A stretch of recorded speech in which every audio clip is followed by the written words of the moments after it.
Tiga ya, 3 orang ya.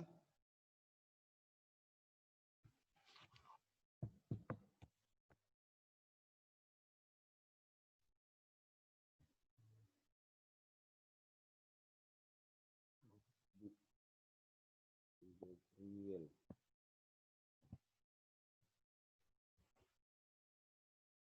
Ini Eskel ya namanya.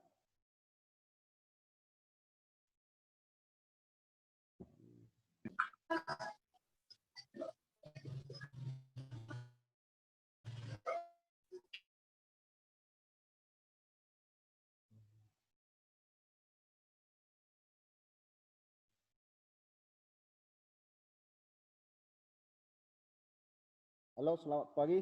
Bisa dengar suara Bapak? Halo?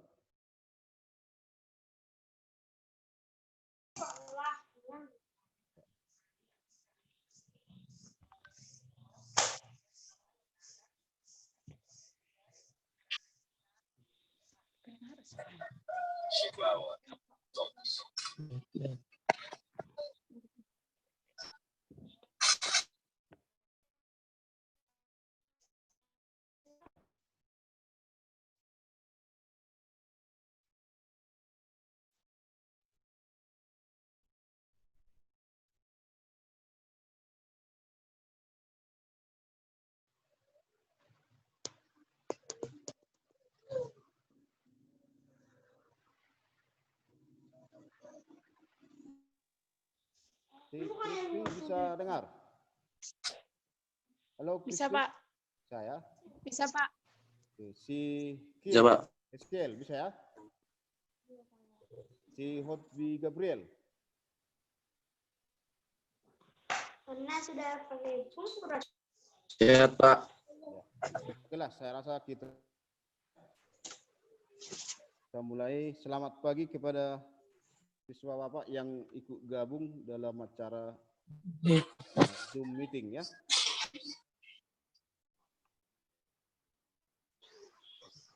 Nanti bagi teman yang ikut gabung bisa menyusul aja nanti. Masa itu, Pak? Oke, sama kita perhatikan. Tolong ya di-mute ya di aplikasi Zoom-nya di handphonenya atau di laptopnya agar suasana Zoom kita ini bisa berlangsung dengan baik. Oke, kita langsung aja ke sesi materi aja.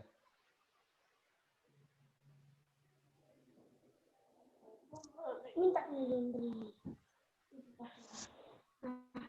Berapa status sejauh ini? Berkuat sanksi. Oke, bisa dilihat ya pada layarnya kan?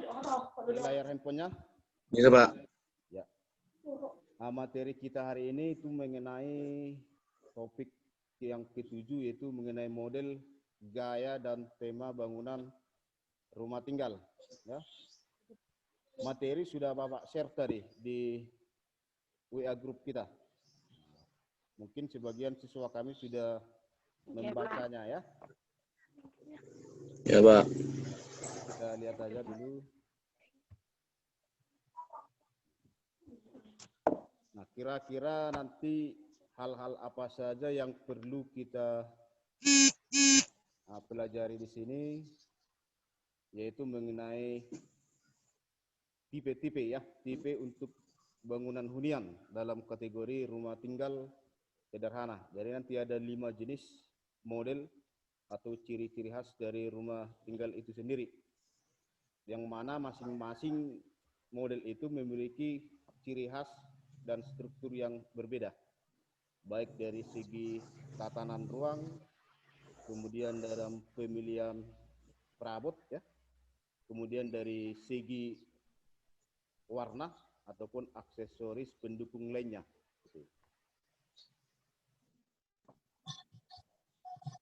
Kita lihat, nah, mengenai kompetensi dasar itu ada 2, dari sisi pengetahuan dan keterampilan. Itu poin 322 ada di situ. Menerapkan elemen-elemen material, model, dan aksesoris di setiap ruang. Berbicara mengenai elemen ini, materinya minggu lalu sudah kita bahas ya. Terima kasih kepada siswa yang telah mengirimkan tugasnya. Nah, yang bagi belum mengirimkan tugas, ya tolong secepatnya lah, agar nanti bisa meluluskan nilai mata pelajaran kita. Nah, dari segi hal penyajian, keterampilan, itu ada dituntut dari siswa membuat desain interior dengan terapan elemen, material, model, ataupun aksesoris pada setiap ruang. Nah, ini merupakan tugas wajib juga. Nah, kemungkinan nanti minggu depan Bapak akan berikan job sheet saja langsung.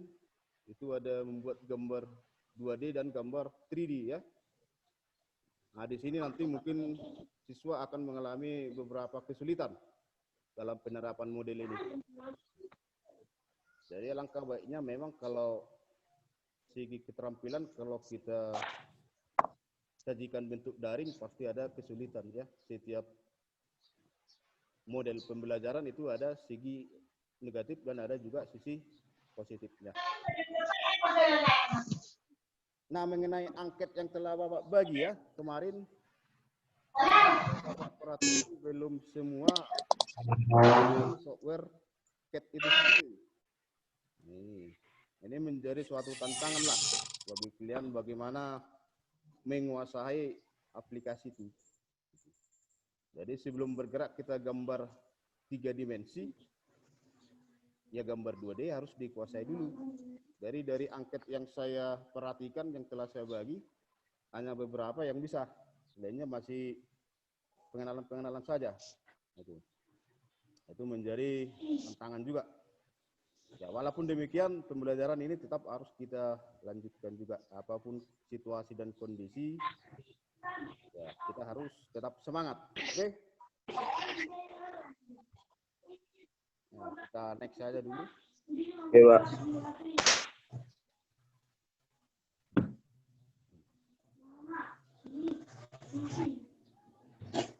Ini yang digabung hanya 125 ya. 5.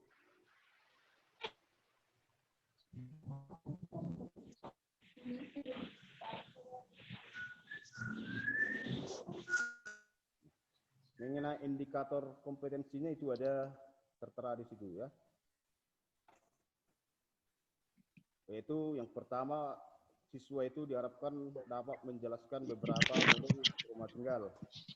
Kemudian dari segi keterampilan poin 422 bahwa diharapkan juga harus dapat membuat gambar dengan menyesuaikan model dan tema bangunan rumah tangga.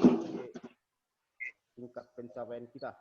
Harapkan nanti ya semua ini indikator ini kepada siswa yang 7 orang bisa menguasainya ya. Nah, tujuan pembelajaran itu ada 3. Itu yang pertama dapat memahami model rumah tinggal. Yang kedua dapat menjelaskan berbagai model, gaya dan tema. Jadi bagaimana ciri khas dari rumah itu sendiri. Kita memandang dari sisi eksterior dan interior, kita dapat mengkategorikan bahwa rumah tinggal A itu adalah sebagai konsep tipe minimalis, misal, atau tipe modern, atau mediterania, kontinental, dan kontemporer ya. Nah, itu ada beberapa macam nanti. Nah, tujuan pembelajaran yang ketiga itu diharapkan siswa dapat menyajikan berbagai gambar, model, gaya, dan tema rumah tinggal. Jadi ada 3 tujuan yang harus dicapai pada pagi hari ini. Oke, kita next saja. Nah, kita langsung ke materi ya.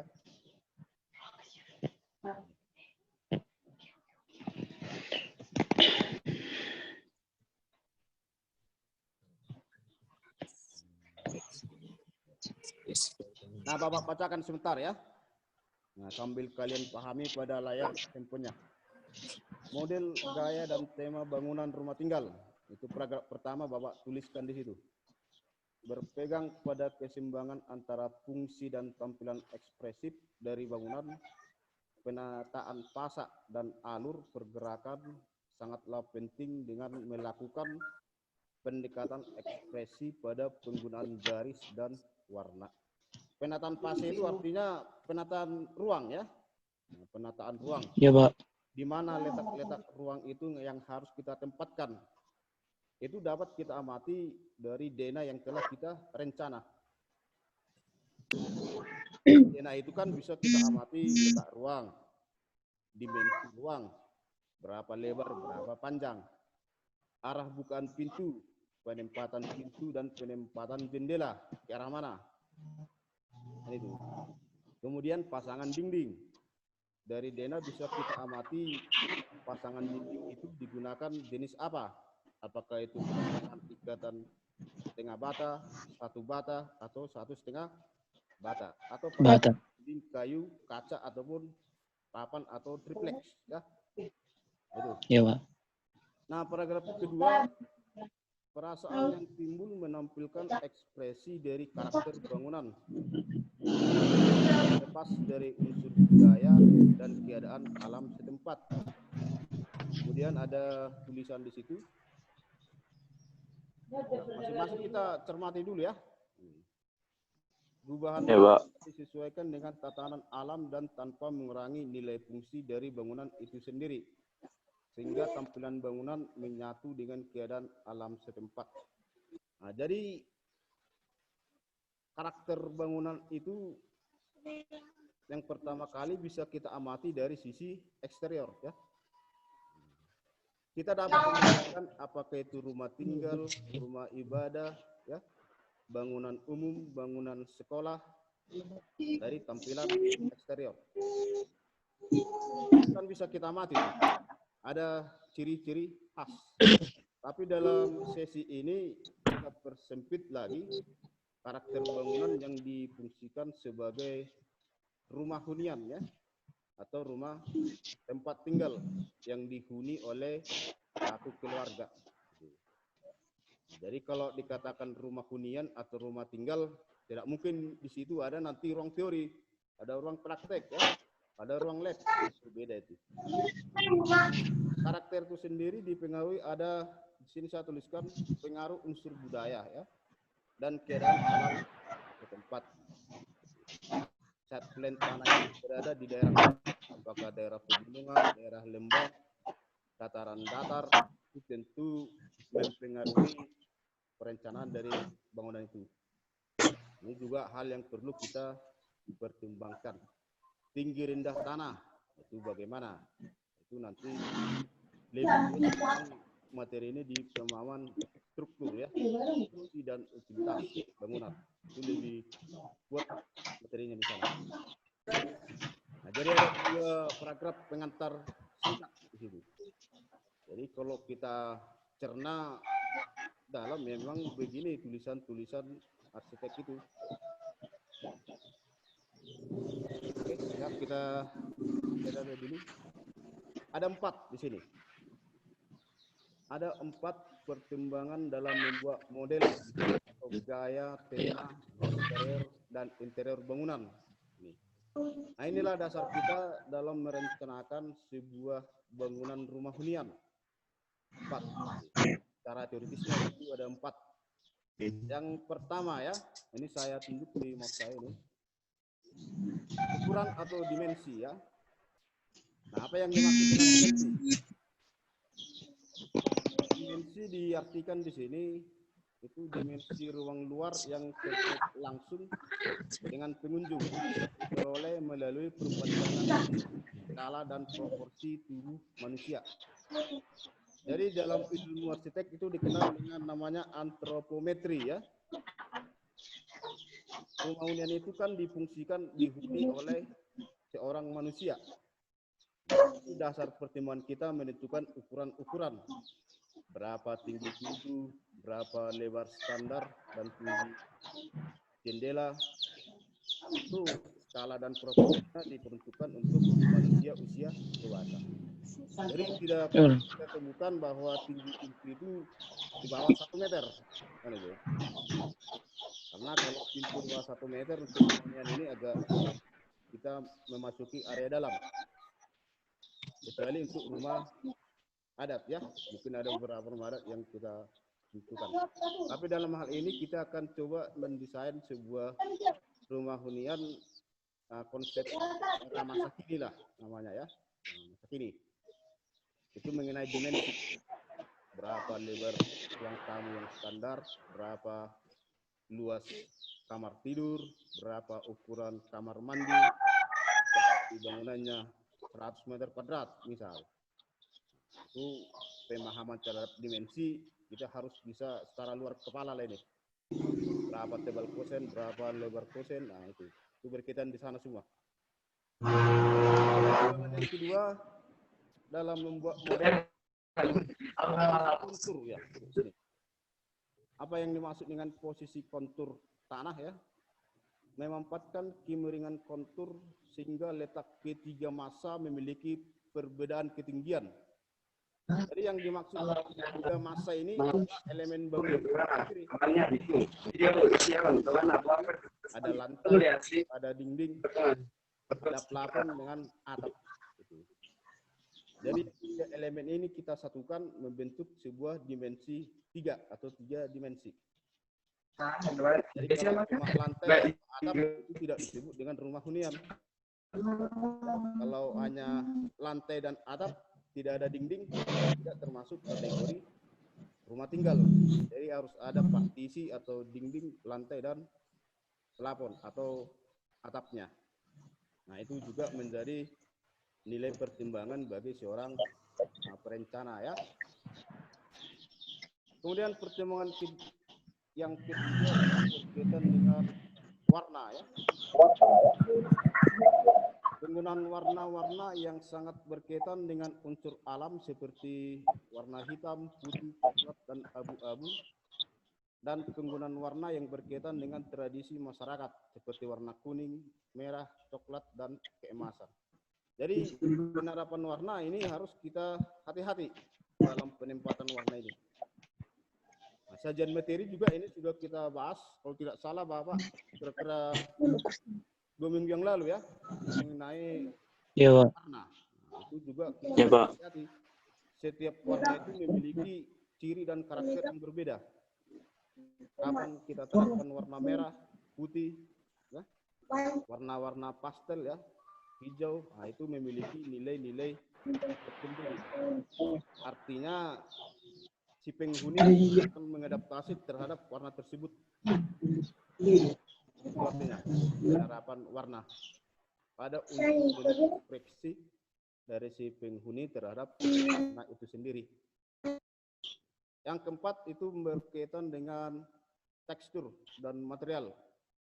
Nah, artinya di sini mengacu pada penggunaan material kasar ya, itu beton expose, tekstur lembut. Nah ini kalau bicara tekstur ya lebih condong kita ke bahan-bahan bangunan. Tekstur. Penggambaran tekstur di gambar backending itu bisa jelas kita bisa memperhatikan. Kalau dia pasangan batu bata misal ya, itu kan ada lambang teksturnya di gambar double 2 garis kemiringan 45. Itu.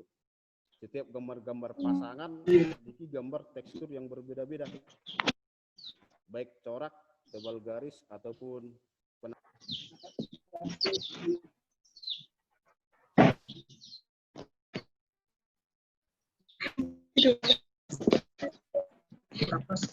Dia Bapak I. Understood.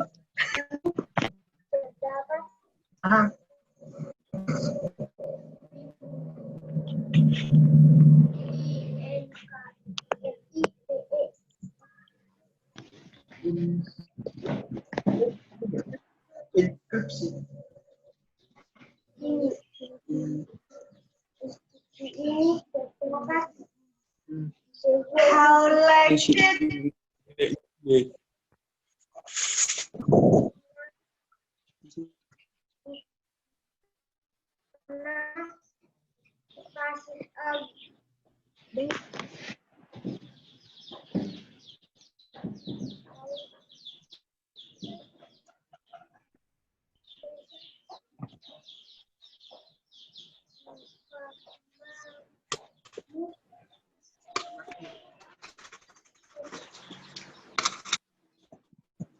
Jonggol. Rumah. Bogor.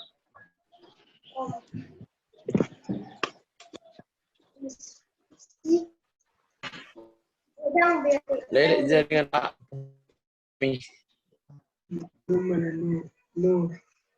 Morfin. Itu dari tampak istri semua tak bisa berbuat apa-apa. Lima. Sebagian besar masyarakat taruh Saya suaranya kan? Bisa kedengaran? taruh negara lebih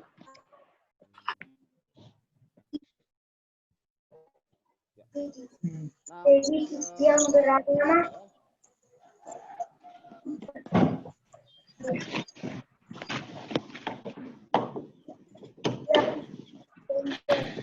nah, coba kita pada 5 hal ini.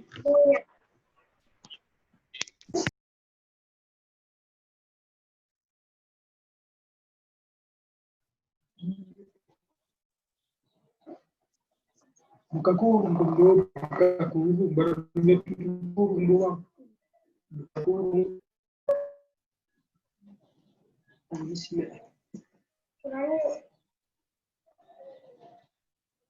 Mana nih? Oke, yang kedua ya. Bisa kedengaran? Yang kedua itu mengenai konsep modern ya. Ada 16 ciri. Nah, kita amati bentuk bangunan hunian itu ada Bapak buatkan di sana. Dari eksterior kemudian dari interiornya. Nah, ciri pertama itu asimetris, orientasi, penggunaan atap datar, tidak ada profil atap atau cornice ya. Kemudian bentuk yang disajikan ruangnya itu bentuk tak, penanganan yang halus baik dari segi plesteran ataupun pengecatan, penampilan yang sangat efisien, tidak begitu banyak corak. Yang kedelapan, pembentukan sudut lengkung, penerapan jendela kaca ya.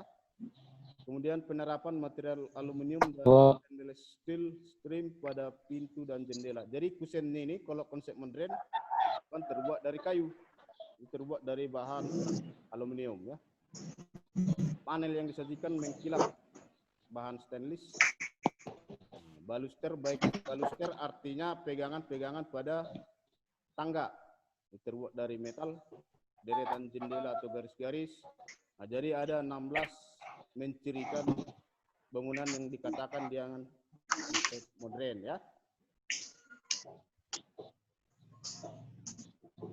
Nah, yang ketiga ini juga lagi musim sekarang, konsep Mediterania ya. Dua ciri-cirinya itu ada dibuat di sana, mengacu pada konsep bangunan kerajaan di Eropa era 80-an. Ciri-cirinya itu penampakan pilar-pilar besar pada bangunan, artinya penggunaan kolom teras di sisi hadapan ataupun di dalam ruangan, itu kolom bulat ya. Kemudian adanya sisi bangunan yang bentuk setengah lingkaran dikelilingi. Nah, gambarnya bisa kita perhatikan pada sudut kiri, itu Bapak tempel di sana. Ini ya. Sisi interiornya juga ada di sana. Dari segi pemilihan perabot juga harus kita sesuaikan terhadap konsep bangunan itu sendiri. Jadi kalau minimalis tadi mengandalkan sisi persegi, ya pilihlah perabotannya baik itu sofa, lemari berbentuk segi empat agar menunjukkan gaya atau model bangunan kita. Jadi kalau konsep bangunannya Mediterania seperti hal ini, ya, perabotan yang menciri khas terhadap konsep Mediterania. Itu Tuh, jadi dilihat gambar-gambar bentuk elemennya. Oke, yang keempat ya, konsep oriental ini. Artinya di sini memiliki keragaman serta elemen yang sangat menarik seperti adanya ukiran pada dinding, adanya ornamen, seperti adanya lukisan yang bersentuhan dengan ornamen warna-warna yang memperkuat kesan-kesan oriental. Gambar bisa kita perhatikan pada sudut kiri. Nah, material yang ditempatkan di situ itu tekstur kayu rosewood, bambu, batu, anyaman rotan ataupun kain sutra. Ya. Ini untuk bangunan-bangunan perumahan Cina ini. Ya. Itu disebut konsep oriental. Warna bisa kita terapkan merah dengan kuning. Ataupun dengan adanya aksesoris gambar patung-patung ya, patung naga di sini dibuat ada modifikasi atau gambar naga di sini. Nah, yang terakhir ya, konsep kontemporer. Bisa kita perhatikan, kita amati juga gambar di kiri. Nah, gaya kontemporer adalah istilah yang bebas dipakai untuk sejumlah gaya yang berkembang antara 40 sampai tahun 80-an. Nah, ciri-cirinya ada 5 ya di situ. Yang pertama, desainnya lebih maju, menampilkan gaya yang lebih baru. Adanya deretan berbentuk kubus yang diacak tidak teratur. Kemudian menonjolkan bentuk unik di luar kebiasaan, atraktif dan sangat kompleks. Kemudian yang kelima, adanya permainan warna. Jadi inilah yang mewakili ada 5 jenis gaya dan tema bangunan yang ada di sekarang inilah. Memang di samping yang 5 ini banyak lagi model-model yang berkembang. Karena setiap tahun model bangunan itu akan mengalami rekayasa dan bentuk-bentuk tersendiri. Dari yang antara 5 ini bisa kita padukan. Minimalis, modern, bisa kita gabung. Ataupun minimalis, kontemporer. Atau kita bisa mengambil satu konsep saja. Ya, tergantung pada desainnya. Desain interiornya itu bagaimana dan perencana bangunan itu bagaimana bentuknya. Nah, jadi kalau kita amati kontemporer ini seperti tumpukan kubus yang disusun secara tidak teratur. Nah, bisa kita lihat pada bangunan ini ya.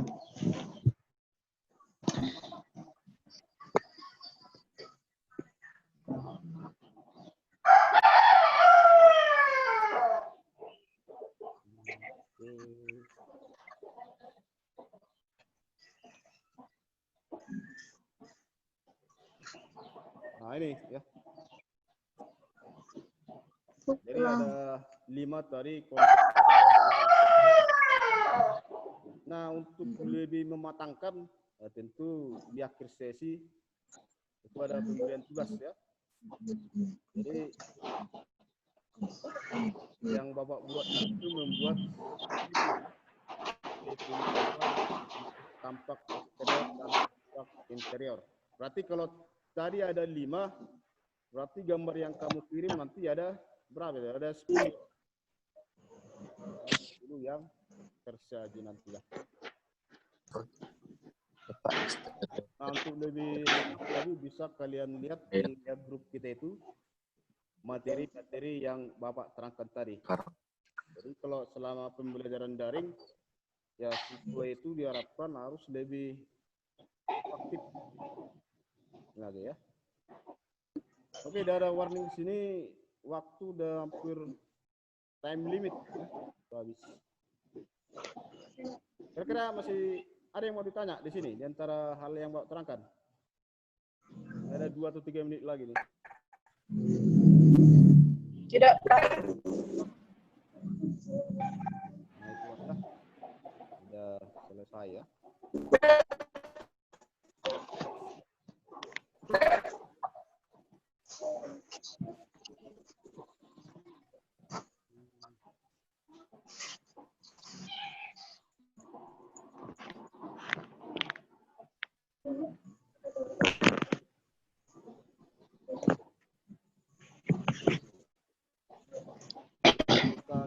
ada 5 orang ya. Yanti, Hiro, Kristi, Kiel, dan Hotbi. Ya Pak.